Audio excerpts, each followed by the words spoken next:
Hello, everybody, and a warm welcome on what is here in the UK a very dark, grey, wet, and windy day. But we won't let us stop doing what we want to do. And what I want to do today is to introduce you to the podcast Strong, Grounded, Unstoppable, the amazing Victoria Gillard Smith. Now, Victoria is like me. I'm not going to say a fellow fibro sufferer, a fellow fibro coper, fighter, and I'm absolutely delighted that she's joined us from Kent. And so, Victoria, a very warm welcome to you because you have quite a story.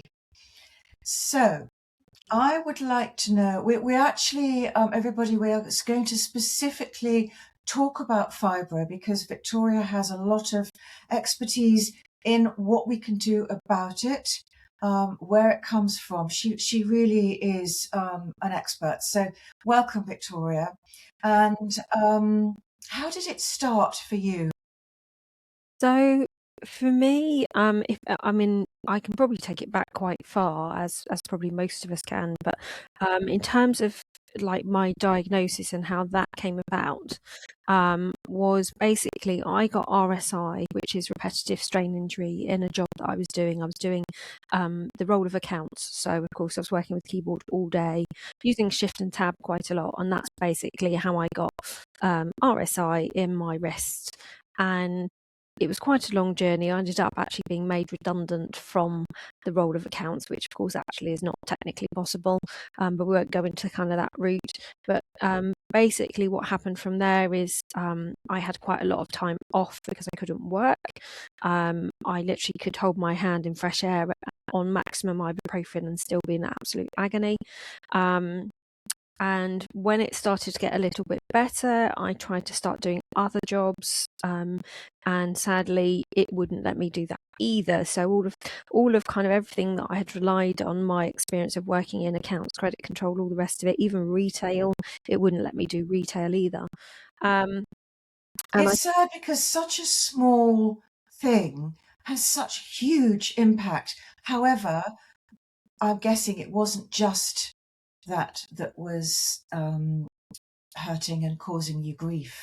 Yeah. So I think the thing is that it then went on for me. I ended up with quite a lot of viral infections. I ended up with symptoms kind of increasing in various different ways. Obviously, at the time, I didn't know that was fibromyalgia. You go to the doctors, as soon as you mention anything that relates to mood swings, of course, off they go, are you depressed? And I do remember literally saying to them, before you ask me that question, I would suggest you don't, because I'll leap over the desk. Because I knew that the symptoms that I'd literally taken in a list of different symptoms, and I was like, quite a lot of those are not in depression. So don't tell me I'm depressed. Don't tell me this is mood swings, etc. And I was with my partner at the time. We ended up actually moving down to Kent, and it was probably the best thing that happened in a lot of ways, because I got to see the head physio at the local hospital, who, when they examined me, he turned around and said, well, I think you've got something called fibromyalgia. Had you heard of it before then? I think that the previous doctor at my own vet surgery back where I lived in Cambridgeshire, just on that last cusp before we left, had just popped the word in there, just like, it was a daily occurrence. Because it wasn't. But I didn't know. No, and it wasn't talked about or known about because it wasn't the doctors didn't know, and some of them completely dismissed it as just a sort of form of hysteria or fake, not fake, but there's nothing really wrong with you. Of course, there couldn't be more wrong. How long ago was this, Victoria? Oh gosh, so that was 2003 was Right. when I started to get the RSI, and I think I got the diagnosis in 2006. And I do just want to touch on the point about the doctors. I can say this because I was told this by a healthcare practitioner in a doctor's surgery, that they have their own radio station, and fibromyalgia has been mentioned on there quite a lot of times. And this healthcare practitioner did actually confide in me to say that they actually don't know. The doctors that were obviously sharing on that particular radio station, I'm not saying that's all of them, literally didn't have a clue about fibro, didn't know what to do with it, how to deal with it, other than, giving the normal pain meds that they do, gabapentin, amitriptyline, tramadol, etc., etc. And I actually tried to get an interview with them to see if I could help them understand more about the deeper aspects. And sadly, for whatever reason, whether it was just technology didn't get the email to them or whatever, it didn't happen. So I just wanted to touch on that, because absolutely a big thing for people that are doing, and I know we'll touch on that kind of later, fibromyalgia, is the whole thing of it's all in your head.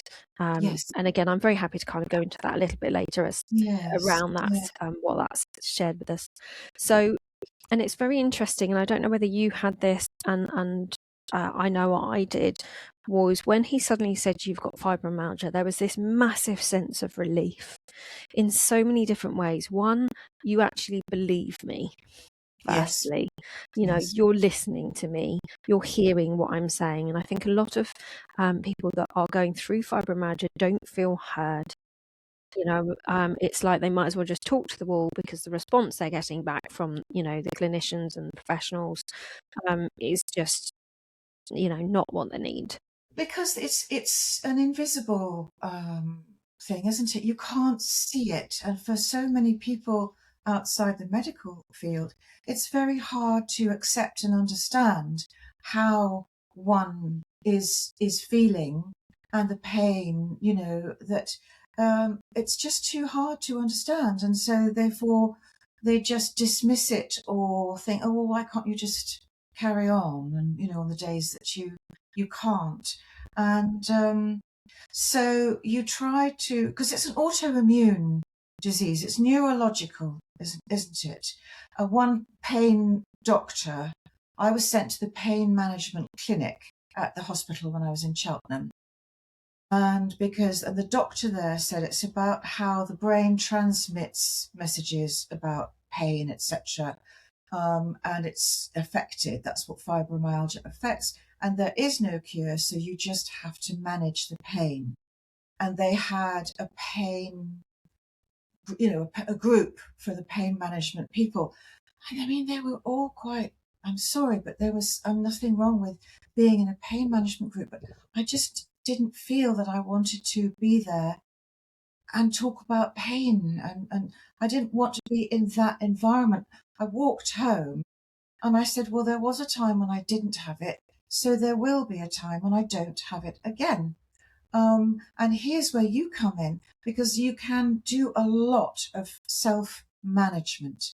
So how did you begin that once you had the diagnosis? Yeah. So I was just going to say, I think there's a few things I just want to touch on first. So when you said about what the doctors say, we are so brought up in a society that they are the authority, they know best. That very often, not just with fibromyalgia, but with other conditions, people will take for read what they say equals truth. Yes. And it may well do in their world. They are very left-brained. They are very much the science, but they don't necessarily understand mind-body connection. They don't necessarily know about metaphysics. They don't understand that we have an energy field. They don't understand that we can actually physically absorb or energetically we can absorb emotions and other aspects from other sentient beings and so on. And I do want to bring that up because I was 25, I think, when I was diagnosed, and he was like a harbinger of doom, really. He sat me in the chair and said, you've got, this was the doctor rather than the physio, you have got fibromyalgia, it's going to get worse, you'll end up in a wheelchair or at least with walking sticks, and it's very likely you'll have some form of arthritis, osteo or rheumatoid arthritis. So off you go. Lovely to see you. It's downhill from here. Was pretty much how I went out feeling. And likewise with the support group, they did send me to a support group. And what I found with the support group is and again, I mean this lovingly because I have been there. I have totally been there. Is it was kind of keeping us all in a victim state. Oh, That, yes. and again, Yeah. that's because of what they've said. There's no cure. I do know people who have got rid of Yes. fibromyalgia. Yes. And that's what keeps me going on my journey, on my healing journey around it, is that if other people have got rid of it, and like you said, we weren't born with it, we weren't doing it from age 0. I see it as it's something that the nervous system, the whole body, our soul to a certain point has created within us because of experiences we've been through, and Yes. goes on to Childhood. Like one exactly. doctor who actually got me better in 2 years from ME, when I went down to 7.5 stone, I was like a Wow. skeleton. And he said, Susie, the only thing keeping your body going is your mind. But please understand that your mind is all throughout your body, not just in your head.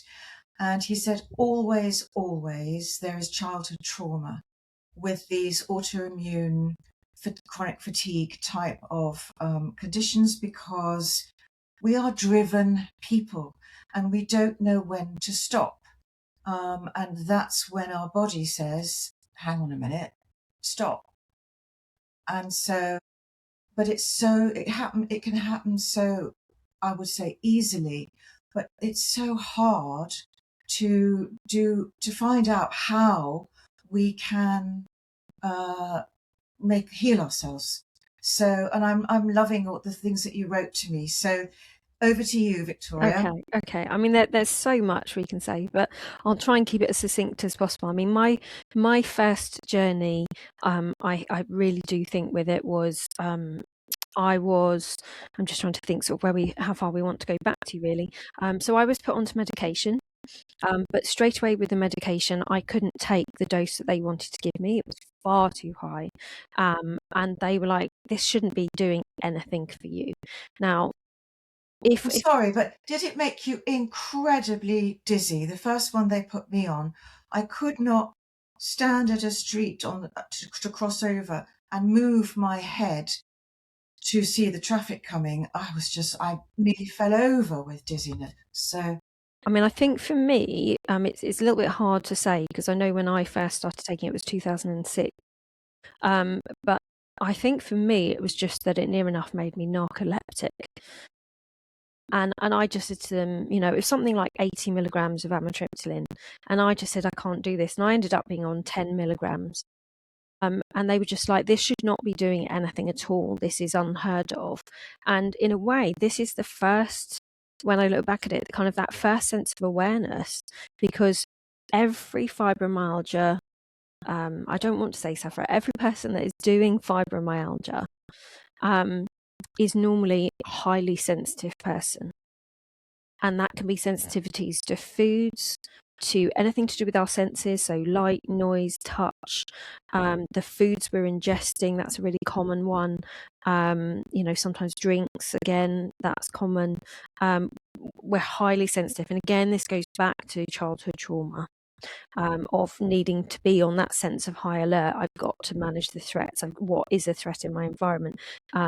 Even with, parents, who's feeling what, because I need to try and manage the room and so on. So that was like my first sign, in a way, my little alarm bell that I was highly sensitive. And that was actually the first book that I got. So I think one of the things that I would say is reading. okay, And the kind of books that I would suggest is Highly Sensitive Person by Elaine Aron. okay, And again, I'm very happy to give you the references for these if you need to in the super. And descriptions. I'll put them in the notes. Fabulous. The next one that links in very much with this for the same reasons, childhood trauma and kind of needing to feel our environment and the nervous system being on such high alert, is any book by Judith Orloff. I Okay, call her like the empath lady of the States. And she has okay. a lot of good books that teach you about being an empath. And again, most people that are doing fibromyalgia are empathic. And, Hugely, you yes. know, they're caregivers, often Yes. overgiving. Yes. They can Yes. really feel into how people are feeling. Yes. I mean, we'll talk about this a bit later, but often they're rescuers. They rescue everybody. They rescue animals. Um, Rescue dysfunctional, controlling men and marry them as well, because we almost sacrifice ourselves. And at that, when I married my first husband, an army officer, I was grateful that someone wanted to marry me because of the low self-worth that I'd had, because of the being piggy in the middle with my parents, horribly toxic and marriage. Um, it does set you up because you don't understand it when you're a child. It just is as it is. And so you are dealing with it and going through it, not knowing that there are, it ought not to be like that, but it just was. And so, yeah, books, educating ourselves is key, yeah. isn't it? Yeah. Absolutely. I mean, codependency and narcissism do come into this, but that's a whole other topic that I know we are going to talk about another day. So I'm not going to kind of get into that. But there are some great codependency books by Melody Beattie, Pia Melody. Both of those are codependency authors. So people can look those up and have a look. I think for me, one of the biggest things with fibromyalgia is it can actually be, and I can say this just, I suppose, because of where I am in my journey, but I would definitely have not said it when I was beginning that journey. It's kind of like you're turning a new corner. You are beginning a new chapter. And it doesn't feel like that. Absolutely, it doesn't. I was in victim mode for quite a long time. I would often use the fibromyalgia as an excuse. Not necessarily an excuse in terms of not doing something like work or whatever. But often I would use it in terms of, rather than just saying to somebody I didn't want to go somewhere or I didn't want to do something, Okay. I would kind of go, oh, I can't because I've got fibro, So there's definitely again, it goes back to the people pleasing, avoiding conflict kind of thing. Avoiding Um, conflict, yes, because it is a reason or an excuse. Um, and yeah, it gives you that ability, or perhaps almost disability, to not do things as you say. But see, that's also because we tend to push ourselves. I yeah, push through, yeah, and then I pay for it. So, and that is awful in a way that, but you used it as an excuse. However, um, it was real, and so it's not really an excuse. It's a reason. And if you are in victim mode, which I can quite understand, then you would do that. yeah. Yeah, because life is a journey, but fibro adds another big element, impacting element to that journey. And as you say, it is a journey in its own right. So when did you realize that actually you were in victim mode and that you had to do something about that? Um, Again, I think that came about from reading books more and also probably the training. So I started beginning in therapy training when I realized I wanted a job or a vocation to a certain point, a profession where I could control the fibromyalgia rather than it control me. And don't get me wrong, I with total honesty, that doesn't always work, even now, but it is a bit better. And sometimes when you're doing things that are out of the ordinary, of course, you just have to kind of try it and oh yeah, no, I got that wrong, and so on. But I think one thing I wanted to just sort of touch on, because of what you just said there as well, was when you said about us kind of, we are very driven people and we push through things. Absolutely. So one of the therapies I'm trained in is called parts therapy. And one of the parts, well, it's kind of a tag team and they all tag in with fibromyalgia, is we have what we call a strong pusher. And the pusher part of us is the doing part. And I really want to say that because, as you say, this is the pusher. The pusher will basically, if we went on holiday, it would be like, okay, well, whilst you're on holiday, you're going to have loads of time. So why don't you take your laptop and you could do this work? Why Yes. don't you take this book with you? Because you could read that when you're out there. It will have, and it will also have really, and again, this ties in. So there's the pusher, the people pleaser, and the perfectionist. They kind of all tie in together. And so the pusher is the one that's like, right, take all of this work with you on holiday because you can do it then because you've got time. Time. You know, Not just to be a human being, but we have to be a exactly. human doing. Exactly.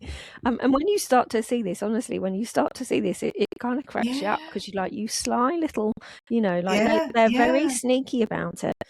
Just digressing slightly, like when we were in the pandemic side of things, my pusher bought me 20 extra courses. Oh my God. And I still have probably Okay. done 0 of those 20 extra courses Okay. purposefully Yeah. because I'm like, Yeah. I don't need Yeah. that. But Yeah. so identifying that you have a strong pusher, a doing part of you that will, like, Mm. you know, you'll create a list of, say, 5 things, you know, for your day of like, this is my energy level today. I'm going to do these 5 things, and even that's going to, you know, push it. And you'll maybe do one of them, and the pusher will go, fair enough.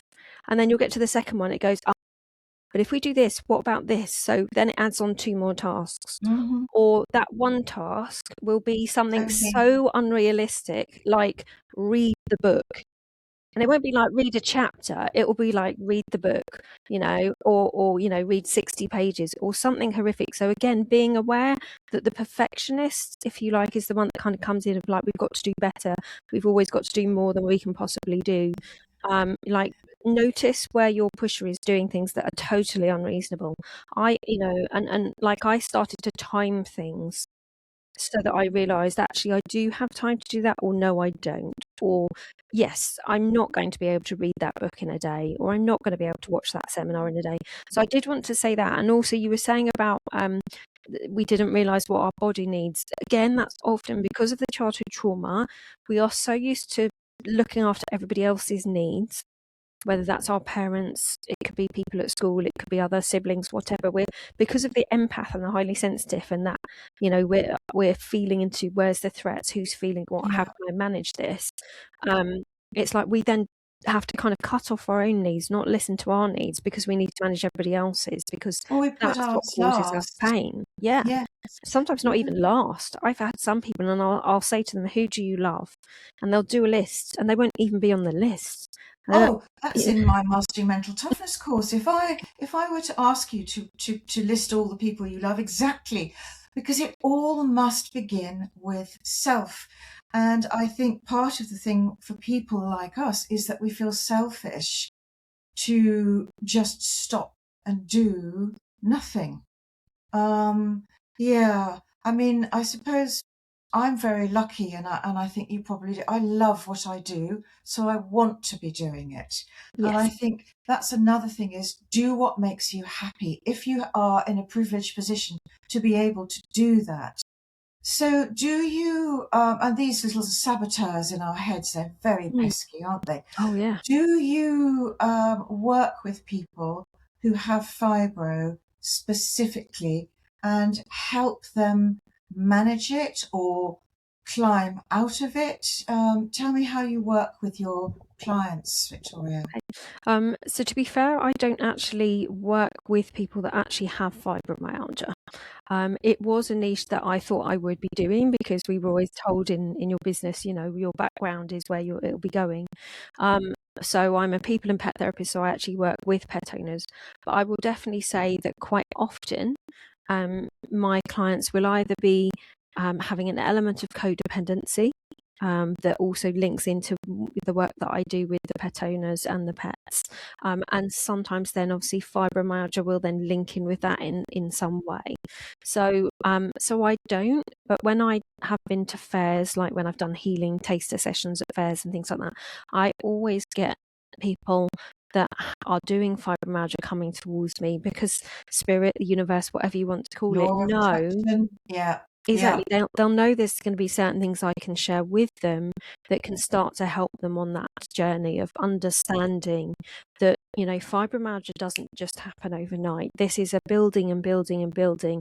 And the thing is some of it some of the energy that is the I suppose the creation of fibromyalgia is not even yours. It's people that you've taken it from. Yeah. You know, and Yeah. there's Gosh. I was going to Yeah. have this as one of the tips, but there's an amazing book called The Emotion Code by Bradley Nelson. I would highly recommend anyone that has or is doing, sorry, fibromyalgia to Or look Emmy. that up. Yes, absolutely. Any chronic pain condition, you know, CFS, as you say, ME, fibro, all of the polymyalgia, you know, any of those kind of Okay. things, Okay. to look up and purchase themselves a copy of the Okay. Emotion Code. He Okay. does talk about fibromyalgia in the book. Yeah. So, and he has worked with people with fibromyalgia. Yeah. And it is really like one of the things I would definitely say is it's about self-awareness. Because the thing is I always say, like, how can we change something if we don't know we need to change it, or we don't even realize there's a way of changing it? And of course, this comes back to the doctors. There is no cure. That's what we all walk out with. There is no cure. You've just got to suck it up, manage it, and do the And best you take the can. pills. Yeah. You know, and I've always been very stubborn, and that kind of did work in my favor Yeah. because I came off of meds in 2011. That sort of started my journey of looking at holistic supplements for Great. kind of the specific symptoms. That also then got me on a journey of looking at food and diet. I'm still on that And journey. and being very aware of inflammation, Hmm. because it's inflammatory, isn't it? And what we Yeah, put into our bodies yeah, or absorb through our bodies, on the inflammation side, we need to avoid that. So, do you have anything to say about that, about the yeah. inflammation side of things? So I work a lot more with like the metaphysics of Yes. fibromyalgia. There's a great Yes. book called Metaphysical Anatomy by Yvette Rose, and Okay. she has fibromyalgia in there. But definitely, I would say diet is a big thing. You know, I see a lot of coffee mornings, you know, where people that have or are doing fibromyalgia can meet up and chat. And that's amazing. Like, support is really good. Obviously, connection is really good for this. However, two of the things that people that have fibro tend to be very sensitive to, and I say tend because, of course, you know, I'm generalizing to a point, but it's what I've experienced when people have asked me questions and so on, and I've interviewed people that are suffering with it, is that they are sensitive to caffeine, they're sensitive to gluten, and they're sensitive to sugar. So of course, you know, if you've got coffee and cake, you've got all three there. You know, if people can invest in session or sessions with a naturopath, I found that very highly educational. Okay. You know, she sort of shared with me about what my body was sensitive to. So Yeah. she got me to do a few different tests that give them Yeah. things that they work with. Yeah. Um, and this was distant, so I had to do it here in my home, and then we had the online session. Right. Um, Okay. so inflammation, definitely diet. I would say do a food and it's not even mood diary, but do a food and pain diary. Understand, you know, how inflammation shows up in your body. So when I'd seen this naturopath it was only about 3 days I did it because I literally didn't know what to eat otherwise. I stopped having any sugar, any wheat, any gluten, literally, you know, all of the things that she'd said about that I was sensitive to. And I did notice that actually, the pain and the kind of the puffiness, the bloatedness, the tenderness is probably a very good word in my legs was actually a lot better. I found that when I got out of bed, it didn't feel as stiff.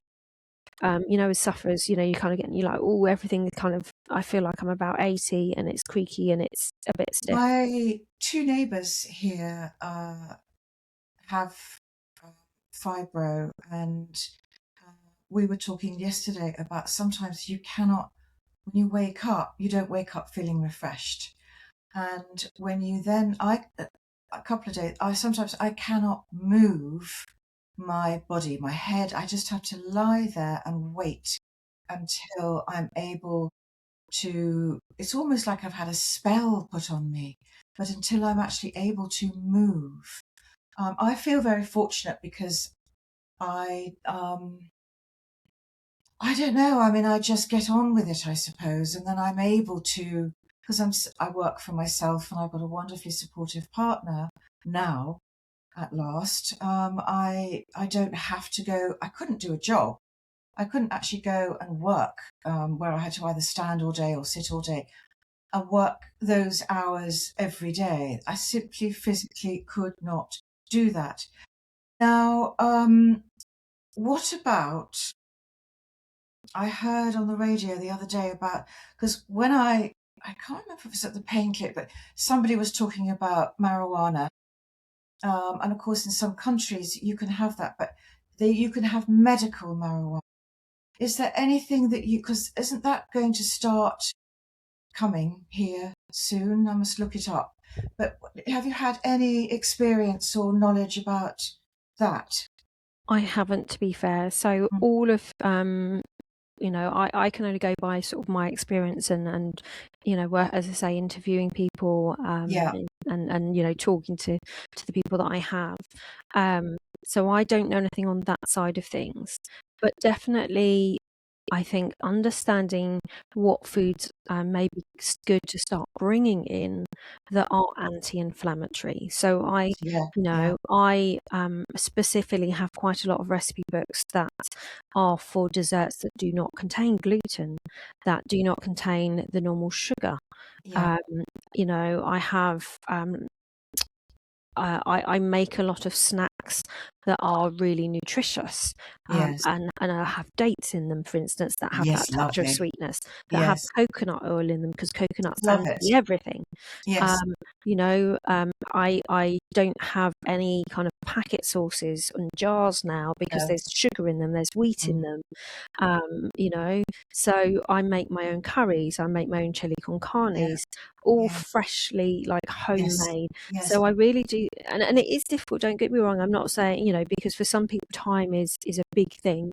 But you can And batch cook those. You know, I, you could plan ahead to be able to say, okay, I'm feeling really rough today, but there's something in the freezer that's yeah, home cooking and delicious. yeah, and that's what I was going to Breakfast, say. Yeah, I beat up an egg and mash a banana into it and some cinnamon, and I make little pancakes. That makes 4 little pancakes in coconut oil.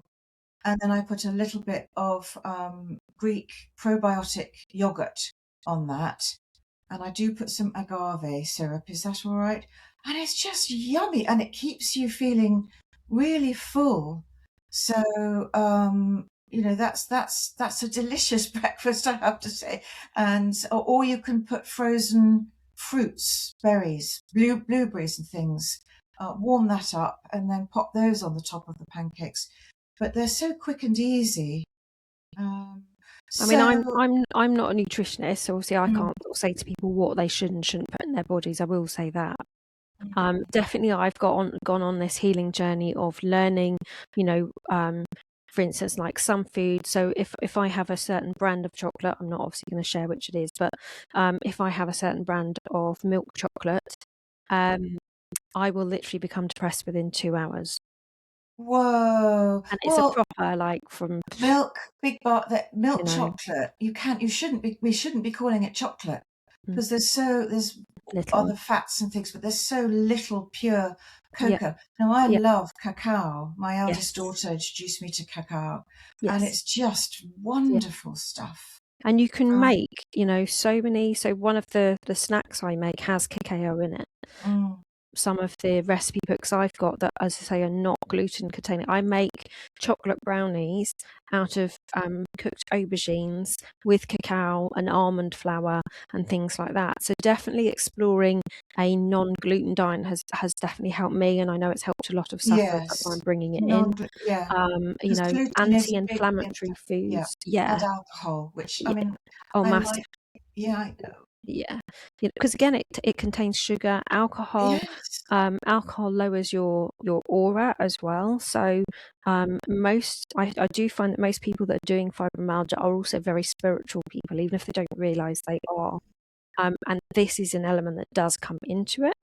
And of course, yes, if you have alcohol, it lowers your aura. It also means that you're more susceptible when you go into crowded places, for instance, around absorbing other people's emotions and energy. Interesting. So people might Okay. start to notice that they go into the supermarket kind of feeling, maybe okay, and come out and they feel really angry, or they feel really anxious or stressed suddenly, or they'll be around, again, one way of noticing it, which is quite an obvious one, is if you're around an energy vampire, as we call it, it's like they suck the energy from you. And if you've got chronic condition anyway, you're already not feeling like 100%, to say the very least. Yeah. And I literally have felt it before, where I could literally feel my energy draining down and down and down. And it was literally like somebody had like pulled out the plug, and if I didn't leave, I Yeah. was going to feel like death very shortly. Yeah. So I definitely think it's worth being aware of who you're around, who drains your energy, i.e. Who's a makes you radiator and who's a exactly, drain? exactly, Yes, important. I think that the biggest thing is really to understand what we as individuals need to do for ourselves, to protect ourselves yes, inside and outside, yeah. bodily and spiritually and emotionally. Now, I'm very interested, the pet element. How do you help people and their pets? And how does that work? So that's kind of obviously slightly different to fibromyalgia. Mm, But basically, I work with pets and owners together to create a more happy and harmonious household. Because, again, and I guess it does link in with this journey. Because if I hadn't realised I was highly sensitive and empathic, and so well, pets are empathic, 100%, but you do also get highly sensitive pets. yes, And yes. they pick up on us. So Dr. Rupert Sheldrake talks a lot about morphic resonance. I call it group bond, just because it's easier Okay. to say. But we blend with their energy, they blend with ours, Mm, and mm, they pick up on us via the heart, which is the biggest electromagnetic field you can get. So mm. they will pick up on that. They will show us in their behaviours, in the way they respond to us. All of our, not literally all at once, but they will show us, messages that they need to get to us, the triggers that we need to deal with, aspects of their personality. Like I get a lot of people saying, oh, they're really needy, and I'm like, how do you feel about that? Ugh. And I'm like, okay, you Right. don't like an aspect of you that's needy, which is normally our inner child. And of course, our Yes. inner child is needy because it can't do everything itself. It needs somebody to Yeah. protect it, to love it, Yeah. so it all Yeah. kind of comes in together This is in terms of fascinating. that. And Yeah. the thing is that, again, because I realized that, fibro does have a metaphysical element to it. We absorb other people's emotions. If you've got shoulder pain, that is giving you messages. We've got too many burdens. We're taking too much responsibility. And again, people that are doing fibro normally take responsibility for other people's behavior. That's part of the journey of being an empath and highly sensitive, that we have to kind of come away from that. We have to have better boundaries. We have to have build on our assertiveness, and all of those kind of things. So it does kind of tie in that if I hadn't gone on this journey myself and learned more about myself and my sensitivities and empath side of me, and that I do absorb, from other people, if I don't protect my energy, then obviously, and again, pets will do it. Sometimes their sole contract is to take energy from people. Gosh. And Okay. sometimes you do have to say to them, darling, if you keep doing this, this Yeah. is going to get real serious real fast. Yeah. And we have to This is try and look really at another interesting, and way. I'd love you to come and talk about this on something that I'm just about to set up, Okay. which is in particular sort of all sorts of issues. That has been, so interesting and helpful. And I've had it for, gosh, I think since 2017. And I know that a lot of what you said will probably bring light bulbs to people and I hope encourage so. them to look up, because self-help is huge with this. And so those books, I need to have those titles so I can put those in the notes, and we'll get this out there, Victoria, and see if we can help as many people as Yeah. possible. Because I absolutely agree with you that it's all very well just popping the pills, but we need to look at it from all different angles to build our protection our awareness and our own protection. And So there's thank you. Well, you're very welcome. I will just say, like, in terms of the protection, because it's come up a couple of times, I feel like that spirit kind of going, you've got to mention this. So protecting our energy can literally be as simple as just imagining a golden bubble of light all around you. I quite like the one that's the ring of fire, because that to me is like, yes, that's Mm, feisty. Because I'm like, who's going to walk through a ring of fire, but imagining it all around you and put it out to the universe. I want to protect my energy, and learn when you are trying to absorb from other people. I noticed it when I learned healing, when I learned energy healing. I had to stop doing sessions for a while because I kept literally putting my hands there and sort of taking it from them. And I was like, oh my God, this is what I've yeah, done in my entire life. yeah, And we don't want to be doing that. We need to, as a rescuer, and again, that's something that often, as I touched on earlier, people will do. Actually, the one person that most people that are doing fibromyalgia need to rescue is actually themselves. cells, But yes. as you touched on earlier, they've been brought up to feel like they're being selfish if they look after themselves, look after their own needs. And it's not. I say selfish can be self-care, you And know? self-full. Yeah, That's what I say. yeah, It's not selfish, it's yeah, self-full, yeah, particularly for women. yeah, Brilliant, Victoria, and thank you for that. I like the ring of fire too, and I yes. can visualize that straight away. Yeah, So I and think have if it you all can, around you, especially yeah, when people are going into crowded places, whether, I mean, I can't go to concerts and things now anyway, but, if you go to really crowded places or you're going to be around somebody that is quite, sort of quite a depressed, drain. or they've got, yeah, negative, a lot of negativity with them.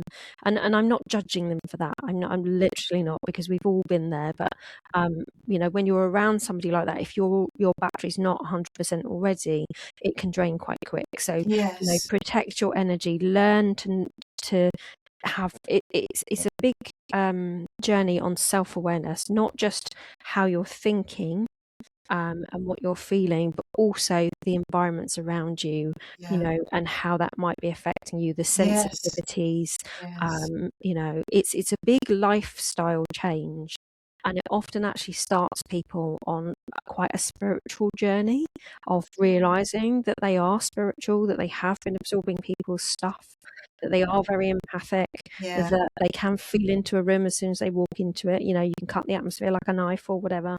mhm, Um, yeah, and often when they start sort of verging down that spiritual path and exploring their psychic ability and their, mediumistic ability, that can help as well. So so yeah, when doctors say it's all in your head, there's an element that they're correct on, as far as I'm concerned, in terms of our thoughts and how we're thinking affect how we feel and our behaviour. I very do much agree with so. that element of it. Yes, But there is so much more to it, like you said: childhood trauma, past life experiences, ancestral experiences, yeah. bloodline patterns of perfectionism, people pleasing, rescuing, yada Yes, yada yes. yada. It's in our Um, DNA, a yeah, generational trauma. Yeah, yeah. yeah. So there's a But lot that can be worked on. there's a lot that can be done, Yes. and I think the self-awareness, educate ourselves, and protect ourselves. As I'll leave you with one little thing that I do. If there's somebody really hasn't been not nice, and I really do not want in my thoughts and in my being, imagine them sitting cross-legged on like a CD on a disc, and I spin them off far, far, far, far, far, far, far into the darkness of space. And then just before I can't see them anymore, I explode them. Okay. It's just and it makes me laugh every time actually, but you can imagine, and off they go, and then they can't come back again. That sort of feeling. Anyway, I hope that helps. Everyone, I really, really hope you found that helpful, enlightening, inspiring, and I hope that it has given you some comfort as well, and that if you do have fibro or know someone who uh, lives with it and is really fed up, then we are here to help. There is a Facebook group called Strong, Grounded, Unstoppable for people who really are fed up of just coping whatever they're having to cope with in life. And so that's why we do these podcasts, just to be a bit of help. So thank you so much, Victoria. Yes, Can we just of end with course. one tick? Because both of us have Yes. been saying it, but we haven't actually said why we've been saying it. Okay. Is the identity. So when we have an identity, we call it I am. I am a mother. I am a father. I'm a this. I'm a that. And a lot of people, when they have fibro, will say, I have fibromyalgia, like they're Yes. owning it, or Yes. I suffer with, and I want to, Yes. or I am a fibro sufferer. And I want to say to people, change the Yes. identity to Yes. make it a behavior. I am Yes. doing it, because it Yes. starts to loosen the effect, because then you Yes. start to kind of go, well, if I am doing it and I wasn't doing it when I was born, then Yeah. maybe, just Yeah. maybe, with time, with Yes. healing, with awareness and so on, I Mm. can undo it. Yes. So and you've been saying it today, and so have I. So I Totally wanted agree to with share you. that. It's not owning it. It doesn't belong with us or to us. So that's brilliant advice. Thank you. Now, please stay with me whilst I say goodbye. And so if anybody wants to contact you with your pet and human healing, how do they do that? Where do they find you? So I've got a website, which is Mhm. www.amatrine.holistics.co.uk. So that's my company, Amatrine Holistics Ametrine. Limited. Okay. Like the crystal, Like the Amatrine is a crystal. crystal. Okay. Yep. Mhm. Or Okay. my email is literally smithgillardv@gmail.com. Okay. But if they go to my website, all of my contact information and blogs and videos and things Yeah. like that is Oh, there. okay. Yeah. Yeah, Yeah. Thank you for sharing. you're And welcome. thank you for sharing not just your wisdom, but for your own journey in this. And I love it when people turn their pain into a profession or use what they've been through to help others. Um, and as empaths, and compassionate people. That is what we do, and I hope it's helped Yeah, our me too. audience. And so I will see you again very soon. And I'm practicing some self care. So, but I'll be back very soon. Take care. Thanks, Victoria. Thank You're you. welcome.